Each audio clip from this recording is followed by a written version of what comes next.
here's Professor, here's a long title, Professor of Information Research and Information Retrieval, Hamburg University of Applied Sciences, and affiliated to the Pufendorf Institute for Advanced Studies at Lund University. I give you Dirk Lewandowski. I will be talking about, as said, the search problem, which is basically that we only have one search engine, or I will show that we have a couple of search engines, but it's only one that really dominates the market. And I will propose that with an open web index, we might be able to overcome the search problem and foster competition on the market. And even more importantly, one thing is competition, and the other thing is access to the information of the world and how we would organize it and make it really accessible to all and make it useful to all, which is Google's company motto, by the way. Anyway, I think every presentation on search has to start with some data on the search engine market. And if we look at the search engine market in Europe, we see this data, which I think you can't read the names of the search engines, but it doesn't matter because the long bar is Google, and it shows that Google has 93% of market share in the European countries. If we look at the US, we basically have the same situation. It's a bit better in terms of competition, where Google only has a market share of 88%. And if we look at the whole world, at the global market, we can see that Google has a market share of 92%. So it's really one player dominating the whole search engine market. And the first question is whether this is a problem, and if so, why this is a problem. So in the following, I will say why the market situation from my point of view is a problem. Then I will present the idea of an open web index, which I think is one way to solve this search problem. And it also is a way not only to establish one competitor to Google, but to build an infrastructure where we can build many search engines on top. And of course, we can also use this infrastructure to build other systems, search systems or otherwise. So what Google says about search is that search is a reflection of content that exists on the web. And of course it is. However, there are many possible algorithmic interpretations of the content that is on the web, and Google's interpretation, as we already heard, is just one of many, many possibilities.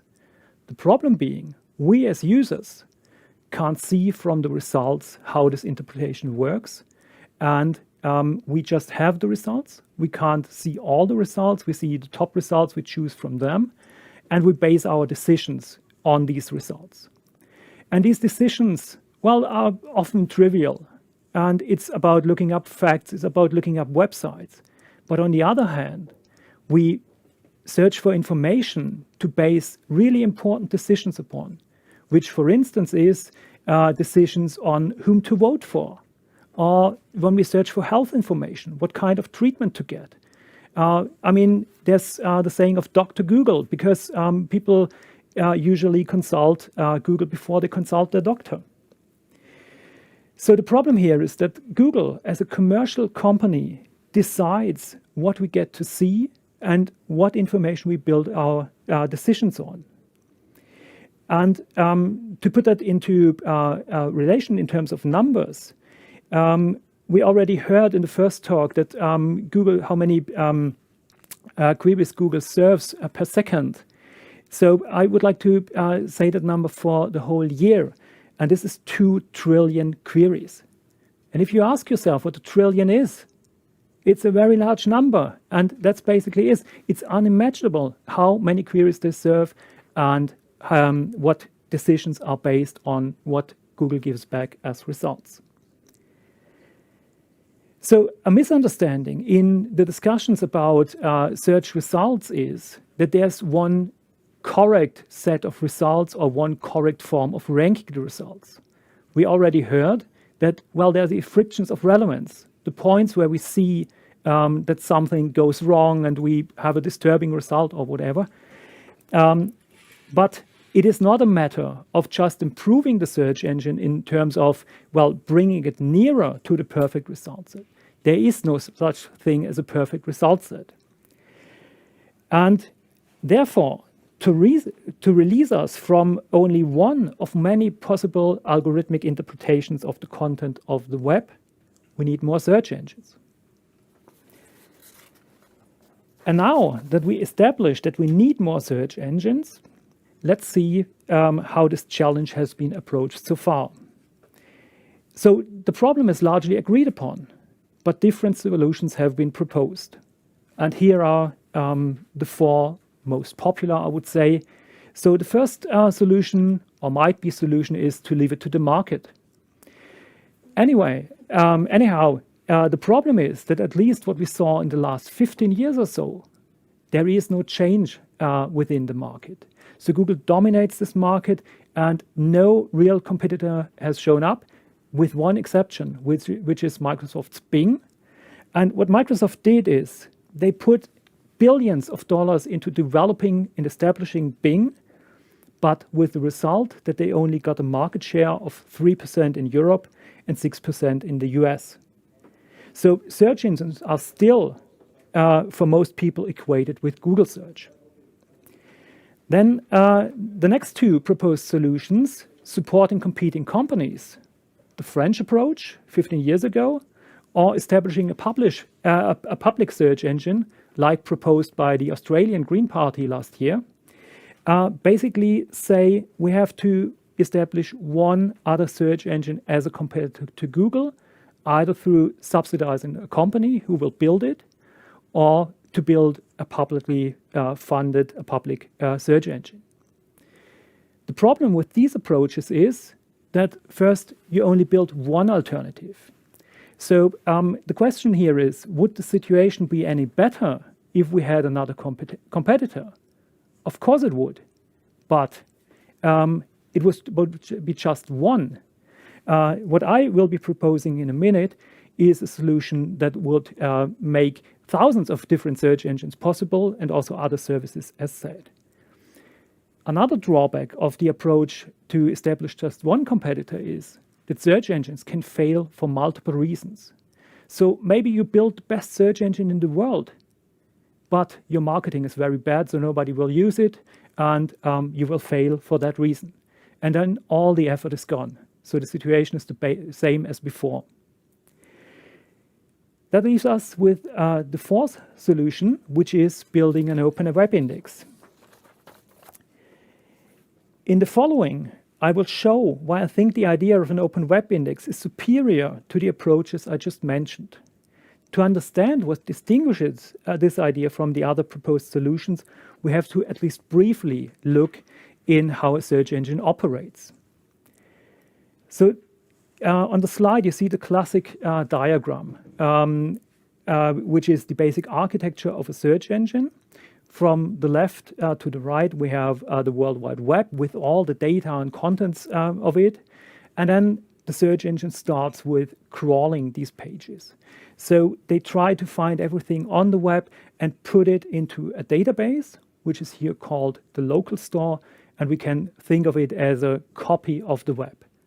And this copy of the web has to be comprehensive and it has to be current, which is a problem I will detail in a minute. The next step is to make all this content in the copy of the web searchable, which we call indexing. And then there's another module, which is the one we see, or at least we see the results of that module, which is the searcher. And we as end users query the search engine, and the searcher works with the queries and compares them to the documents, matches documents and queries, and ranks the results.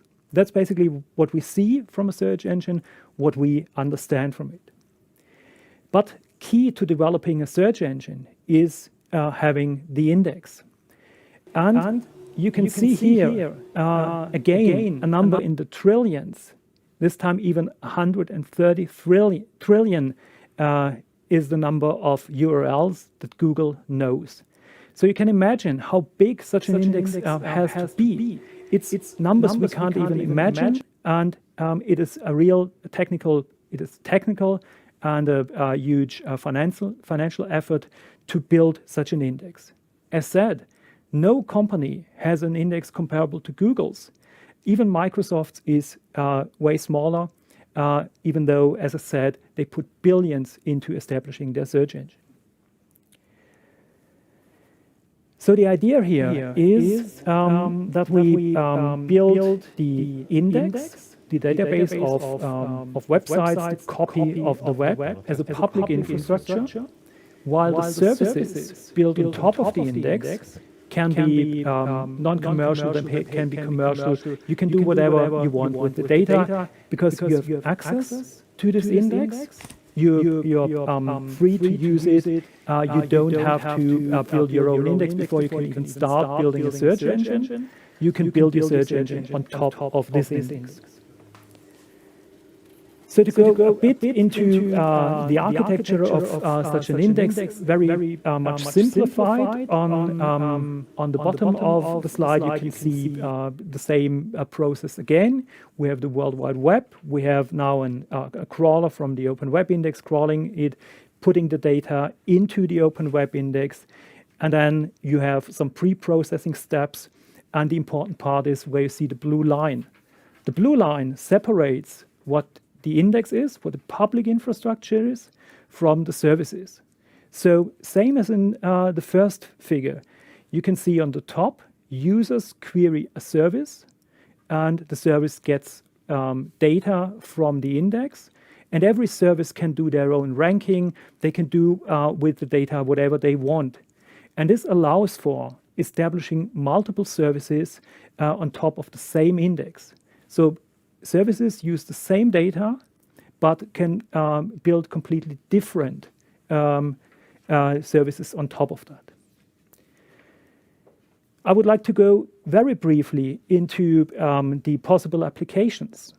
And of course, search is an important application here. We have general purpose web search, so trying to search all the web.